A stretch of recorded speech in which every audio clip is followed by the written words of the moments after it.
ক্যালকাটা ইউনিভার্সিটির আন্ডারে প্রথম সেমিস্টারের ছাত্রছাত্রী আছো, অর্থাৎ তোমরা যারা নতুন কলেজে অ্যাডমিশন নিয়েছো, তোমাদের জন্য আজকের ভিডিও খুবই গুরুত্বপূর্ণ।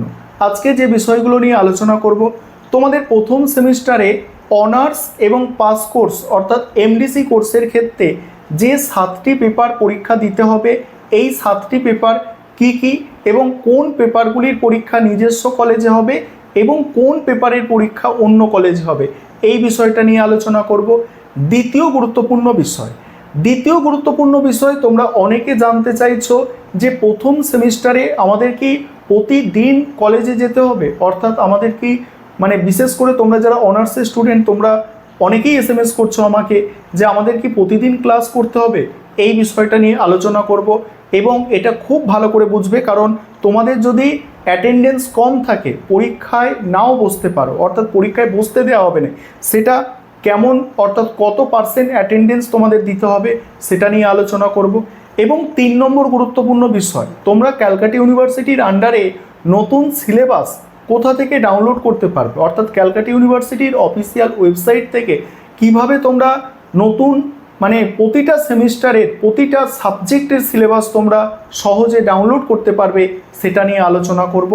এবং 4 নম্বর গুরুত্বপূর্ণ বিষয়, তোমরা প্রিভিয়াস ইয়ার্সের প্রশ্নপত্র কোথায় পাবে, অর্থাৎ তোমাদের তো জানা দরকার যে প্রিভিয়াস ইয়ার্সে কেমন প্রশ্ন এসেছিল, কোয়েশ্চেন প্যাটার্ন কী আছে, সেগুলো কোথায় পাবে তোমরা, সেটা নিয়েও আমি আলোচনা করব, অর্থাৎ সেই প্রসেসও তোমাদের আমি দেখিয়ে দেব।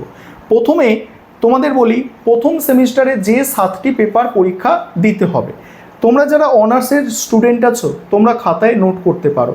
তোমাদের অনার্সের 2টো পেপার পরীক্ষা দিতে হবে, ভালো করে শুনবে। অনার্সের তোমরা যারা ছাত্রছাত্রী আছো, তোমাদের যখন আমি মেন সিলেবাসটা ডাউনলোড করে দেখাবো, সেই সিলেবাস থেকেও বুঝিয়ে দেবো, তার আগে তোমরা একটু নোট করো এবং বুঝে নেওয়ার চেষ্টা করো। অনার্স ধরো তুমি ইতিহাস অনার্স নিয়েছো, সেক্ষেত্রে তোমাকে 2টো অনার্সের পেপার পড়তে হবে, একটি হচ্ছে ডিএসসিসি 1 এবং আরেকটি হচ্ছে এসইসি 1। এই দুটো হচ্ছে তোমার অনার্সের পেপার।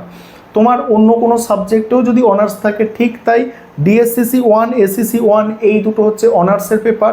দ্বিতীয় হচ্ছে অনার্সের ছাত্রছাত্রীদের একটা মাইনর পেপার পড়তে হয়, ভালো করে শুনবে। অনার্সের ছাত্রছাত্রীদের একটাই মাইনর পেপার প্রথম সেমিস্টারে পড়তে হয়। তোমরা যখন ফর্ম ফিল আপ করেছো তোমরা 2টো মাইনর পেপার রেখেছো, সেখানে প্রথম যে মাইনর পেপারটা আছে সেটা তোমাদের প্রথম সেমিস্টার দ্বিতীয় সেমিস্টার পড়তে হবে, এবং দ্বিতীয় যে মাইনর পেপার আছে সেটা তোমাদের তৃতীয় সেমিস্টার চতুর্থ সেমিস্টার পড়তে হবে। আবার 5th সেমিস্টারে গিয়ে তোমাদের এই প্রথম মাইনর পেপারটা পড়তে হবে, এবং 6th সেমিস্টারে গিয়ে আবার তোমাদের দ্বিতীয় মাইনর পেপারটা পড়তে হবে। অর্থাৎ তোমাদের দ্বিতীয় যে মাইনর পেপার সেটা কিন্তু এখন নয়, 3rd সেমিস্টার থেকে শুরু হচ্ছে। 3টে পেপার তোমাদের বললাম। এবং 4 নম্বর যে পেপার, 4 নম্বর পেপার হচ্ছে তোমাদের আইডিসি পেপার।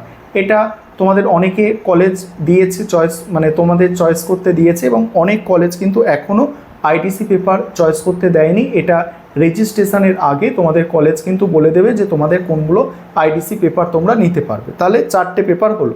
এবং 5 নম্বর পেপার হচ্ছে তোমাদের ইএনভিএস অর্থাৎ এনভায়রনমেন্টাল সায়েন্স, পরিবেশবিদ্যা। এটা 5 নম্বর পেপার। এবং 6 নম্বর পেপার হচ্ছে কনস্টিটিউশনাল ভ্যালু অর্থাৎ সাংবিধানিক মূল্যবোধ। এবং 7 নম্বর পেপার হচ্ছে এইসি ইংলিশ। তাহলে আরেকবার আমি রিপিট করছি যে ডিএসসিসি 1 এসিসি 1 এই দুটো হচ্ছে অনার্সের পেপার। এই দুটো পেপার তোমরা যারা অনার্সের ছাত্রছাত্রী অন্য কলেজে পরীক্ষা দিতে যেতে হবে। এবং বাকি যে পেপারগুলো আছে ওই আইডিসি পেপার, ইএনভিএস অর্থাৎ পরিবেশবিদ্যা, এইসি অর্থাৎ ইংলিশ, সেটা এমসিকিউ প্রশ্ন হবে, ইংলিশটা তোমাদের আগেও বলেছি, এবং কনস্টিটিউশনাল ভ্যালু, এই যে বাকি 5টা পেপার, এই 5টা পেপার নিজস্ব কলেজে পরীক্ষা হবে। আশা করি বিষয়টা বোঝাতে পারলাম। এবার তোমরা যারা এমডিসি কোর্স অর্থাৎ পাস কোর্সের ছাত্রছাত্রী আছো, তোমাদের বলি, তোমাদের হচ্ছে তোমরা টোটাল 3টে সাবজেক্ট ফর্ম ফিল আপ করার সময় রেখেছিলে, 2টো মেজর অর্থাৎ 2টো সিসি পেপার, একটা মাইনর পেপার।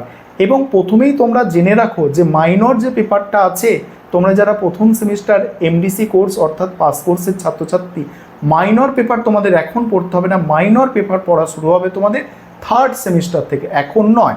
এখন পড়তে হচ্ছে প্রথম সাবজেক্ট থেকে একটা সিসি 1 অর্থাৎ প্রথম যে সাবজেক্টটা নিয়েছিলে, দ্বিতীয় সাবজেক্ট থেকে আরেকটা সিসি 1 অর্থাৎ যেটা তোমরা সিসি 2 বলে জানো, সেখানে একটা পেপার পড়তে হবে, অর্থাৎ সাবজেক্ট 1 থেকে একটা, সাবজেক্ট 2 থেকে একটা করে পেপার। এবং 3 নম্বর হচ্ছে প্রথম যে সাবজেক্টটা তোমাদের আছে সেই সাবজেক্টের একটা এসইসি পেপার করতে হবে। আশা করি বিষয়টা বুঝতে পারলে যে এই 3টে পেপার তোমাদের হলো। তারপরেই তোমাদের আর যে 4টে পেপার সেটা হচ্ছে আইডিসি একটা পেপার, যেটা কলেজ চয়েস করে দেবে বা অনেক কলেজে চয়েস করে দিয়ে দিয়েছে। এবং পরের আরেকটি পেপার হচ্ছে ইএনভিএস অর্থাৎ পরিবেশবিদ্যা, আরেকটা হচ্ছে এইএসসি ইংলিশ, আরেকটা হচ্ছে কনস্টিটিউশনাল ভ্যালু। অর্থাৎ তোমাদেরও 7টা পেপার পরীক্ষা দিতে হচ্ছে। এবারে তোমরা অনেকে জানতে চেয়েছো যে অ্যাটেন্ডেন্সের যে ব্যাপারটা, যে অ্যাটেন্ডেন্স কি তোমাদের লাগবে না কি অ্যাটেন্ডেন্স না হলেও হবে। দেখো তোমাদের মিনিমাম কলেজে হচ্ছে 75% অ্যাটেন্ডেন্স দরকার আছে, অর্থাৎ 75% অ্যাটেন্ডেন্স চাই। এবং সেটা যদি 60% থেকে 74% পর্যন্ত, অর্থাৎ 60% থেকে 74% পর্যন্ত হয়, 60% বা তার ওপরে অ্যাটেন্ডেন্স থাকে কিন্তু 74%-এর নিচে অ্যাটেন্ডেন্স, তাহলে কিছু কিছু কলেজ কি করে, কিছু টাকা, অল্প কিছু টাকা ফাইন নিয়ে তোমাদের কিন্তু পরীক্ষায় বসতে দিতে পারে, বসতে দেয় আর কি, সেই নিয়মটাই আছে। এবং তোমার যদি অ্যাটেন্ডেন্স 60%-এর থেকে নিচে নেমে যায়, অর্থাৎ কমে যায়, তাহলে কিন্তু তোমায় পরীক্ষায় নাও বসতে দিতে পারে ক্যালকাটা ইউনিভার্সিটির রুলস অনুযায়ী। এবারে একটা কথা, যে এই যে অ্যাটেন্ডেন্সের ব্যাপারটা বললাম, এই অ্যাটেন্ডেন্সের ব্যাপার শুনে মোটেও ভয় পাওয়ার কিছু নেই। কারণ প্রথম তোমাদের কলেজ ভালো করে হয় এবং তারপরে কলেজে কিন্তু সেভাবে ক্লাস বেশিরভাগ কলেজেই হয় না। এবার যেসব কলেজে ক্লাস হচ্ছে না সেখানে তো এমনি ধরো সপ্তাহে ধরো মানে 4 দিন ধরো ক্লাস হচ্ছে, ভালো করে 4 দিন সপ্তাহে ক্লাস হলো। এখন প্রথম ক্লাস হবে, আর সব কলেজের কথা বলছি না, এটা 50% কলেজে যেটা দেখা যায় সেটা বলছি আমি, যে বেশিরভাগ কলেজে দেখো পরে যেমন সেমিস্টার পরীক্ষা আছে, অর্থাৎ 7 সেমিস্টার পরীক্ষা হবে, অন্যান্য সেমিস্টার 4 সেমিস্টার পরীক্ষা হবে। এইসব পরীক্ষার সময় কী হবে, তোমাদের ছুটি থাকবে। ছুটি থাকলে কী হবে, দেখা যাচ্ছে মাসে ধরো তোমার 10টা ক্লাস হয়েছে, ঠিক আছে, 10টা ক্লাস হয়েছে, বা মাসে যদি 20টা ক্লাস হয়, 20টা অত হবে না, 10টা যদি ক্লাস হয়, 75% মানে কত, তোমাকে 7 দিন বা 8 দিন কিন্তু কলেজে যেতে হচ্ছে। বুঝতে পারছো যে 1 মাসের মধ্যে তোমাকে মাত্র 8 দিন কলেজে যেতে হচ্ছে, তাহলেই তোমার অ্যাটেন্ডেন্স কিন্তু কমপ্লিট হয়ে যাচ্ছে। অর্থাৎ ক্লাসটা যখন হবে তোমাকে কিন্তু অ্যাটেন্ড করতে হবে। এবং সেখানে 100 দিন যদি টোটাল ক্লাস হয়, সেখানে তুমি 25 দিন অ্যাবসেন্ট থাকতে পারো, বা তোমার আরেকটু বেশি অ্যাবসেন্ট থাকতে পারো, কিন্তু মোটামুটি 70 বা 65 দিন তোমাকে কিন্তু মানে অবশ্যই ক্লাসে অ্যাটেন্ড করতে হবে। আশা করি বিষয়টা তোমরা বুঝতে পারলে। তবে ক্লাস যতটা হবে তার 75% বা তার 60% থেকে 74%-এর কথা বললাম। আশা করি বিষয়টা বুঝতে পারলে। এবার আর দুটো বিষয়, এই দুটো আমি স্ক্রিন রেকর্ডের মাধ্যমে তোমাদের দেখাবো। 1 নম্বর কি, 1 নম্বর হচ্ছে সিলেবাস কীভাবে ডাউনলোড করবে, 2 নম্বর হচ্ছে কোয়েশ্চেন পেপার, প্রিভিয়াস ইয়ার্সের কোয়েশ্চেন পেপার তোমরা কোথা থেকে পাবে। তাহলে দেখে নাও। প্রথমে তোমরা দেখে নাও কীভাবে সিলেবাসটা ডাউনলোড করবে। দেখো তার জন্য গুগলটাকে ওপেন করে নিতে হবে তোমাদের। তোমরা যে কোনো ব্রাউজার থেকে গুগলটাকে ওপেন করবে, আমি ক্রোম ব্রাউজার থেকে করেছি। এবারে এখানে যে সার্চের অপশানটা আছে সেখানে লিখবে সিইউ, যেভাবে লিখছি দেখো সিইউ সিসিএফ, তার পাশে লিখবে সিলেবাস, এটুকু লিখে সার্চ করবে। বেশি কিছু লেখার দরকার নেই। আরেকবার এটা দেখে নাও, এটা লিখেও রাখতে পারো তোমার খাতায় বা কিছু, বা স্ক্রিনশট নিয়ে রাখতে পারো। সিইউ সিসিএফ সিলেবাস, এটুকু তোমরা টাইপ করার পরে এখানে এই যে প্রথম লিঙ্কটা তোমাদের সামনে আসছে, এই প্রথম লিঙ্কটা তোমরা টাচ করবে। টাচ করার পরে অনেক সময় কি হয় যে পেজ কিন্তু একবার রিফ্রেশ করে নিতে হয়, নিচের দিকে টানলে রিফ্রেশ হয়ে যাবে।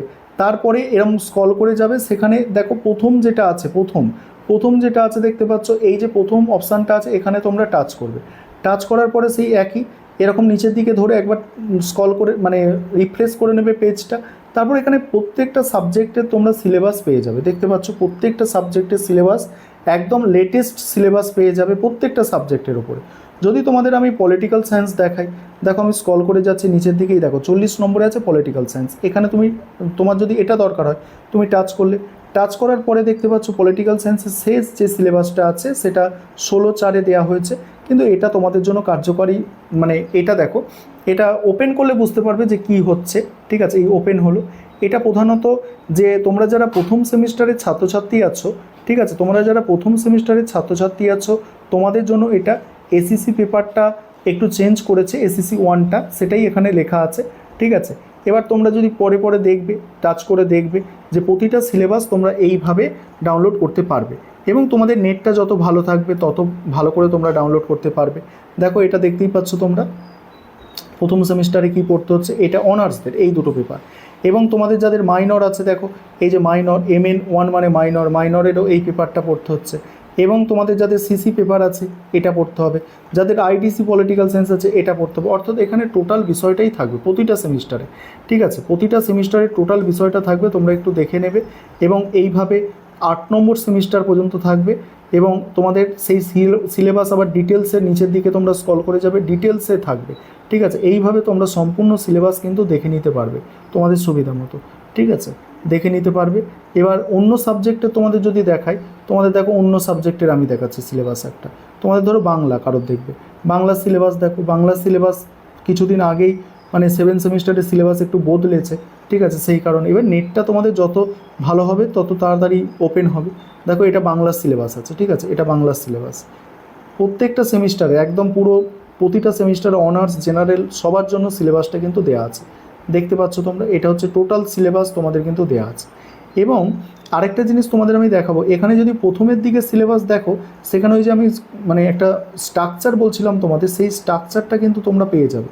প্রথমের দিকে সিলেবাস দেখলে তোমরা কিন্তু ওই স্ট্রাকচার, যে স্ট্রাকচারের কথা আমি বলছিলাম এতক্ষণ ধরে, সেই স্ট্রাকচার পেয়ে যাবে। কোথায় পাবে আমি দেখাচ্ছি, হয়তো বাংলাটায় পাচ্ছ না, পলিটিক্যাল সায়েন্সে যদি দেখাই তোমাকে বা হিস্ট্রিতে যদি দেখাই সেক্ষেত্রে পেয়ে যাবে। পলিটিক্যাল সায়েন্সের দেখো, পলিটিক্যাল সায়েন্সের দেখো প্রথমেই যখন সিলেবাসটা আপলোড করা হয়েছে সেই সিলেবাসটা দেখো, ওই যে তোমাদের প্যাটার্ন বা কোর্স স্ট্রাকচার একটা বললাম, সেই স্ট্রাকচার কিন্তু এগুলো একটু দেখে গেলেই তোমরা পেয়ে যাবে যে কোন স্ট্রাকচারে তোমাদের সিলেবাসটা হচ্ছে, যে কটা পেপার পড়তে হবে, সেই স্ট্রাকচারটা তোমাদের সামনে কিন্তু ক্লিয়ার হয়ে যাবে যদি একটু স্ক্রল করে তোমরা দেখে নাও সিলেবাসগুলো আর কি। আশা করি তোমরা বিষয়টা বুঝতে পারলে। যাই হোক, এবারে তোমাদের কোয়েশ্চেন পেপার, প্রিভিয়াস ইয়ার্সের কোয়েশ্চেন পেপার কীভাবে দেখবে সেটা দেখে নাও। এবার সেই একই প্রসেস, এখানে লিখবে CU কোয়েশ্চেন পেপার, এইটুকু লিখে সার্চ করবে, ঠিক আছে, এইটুকু লিখে সার্চ করবে। সার্চ করার পরে অনেকগুলো ওয়েবসাইট আছে, আমি তোমাদের এইটা দেখাবো, শ্যামপুর সিদ্ধেশ্বরী মহাবিদ্যালয় যেটা আছে, এই ওয়েবসাইটে তোমরা যাবে, সহজেই দেখে নিতে পারবে। এই ওয়েবসাইটে যাওয়ার পরে তোমাদের সামনে পেজ ওপেন হবে এবং সেখানে একদম সাবজেক্ট ধরে ধরে কোয়েশ্চেন পেপার দেখো, বেঙ্গলি আছে, কেমিস্ট্রি, কমার্স আছে, সব। যদি কেউ হিস্ট্রির সিলেবাস মানে হিস্ট্রির কোয়েশ্চেন পেপার দেখতে চাও প্রিভিয়াস ইয়ার্সে, তো হিস্ট্রিতে তোমরা টাচ করবে, টাচ করার পরে তোমরা এইভাবে মানে দেখে নিতে পারবে হিস্ট্রির, ঠিক আছে, 2026, 2025, এইভাবে 2025 ওপেন করবে, এখানে কোন সেমিস্টারে দেখতে চাইছো সেটা দেখবে। যদি তুমি 6 সেমিস্টারের দেখতে চাও এইভাবে দেখতে পারবে, সব সেমিস্টারে আর কি তোমরা এইভাবে পেয়ে যাবে।